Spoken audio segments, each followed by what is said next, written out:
Scan this. Sovi is here. Let's level up. Step 1. The net ionic equation for the precipitation of magnesium carbonate is magnesium 2 plus carbonate 2 minus goes to magnesium carbonate.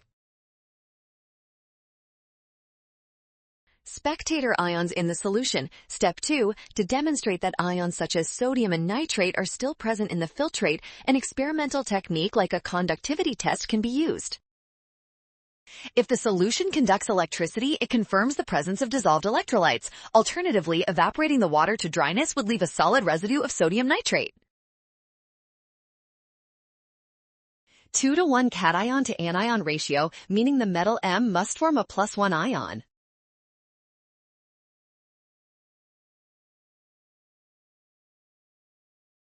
Great job working through that. Scan the code. You can learn better with Sovi. Watch out for sign errors and always double-check each step carefully.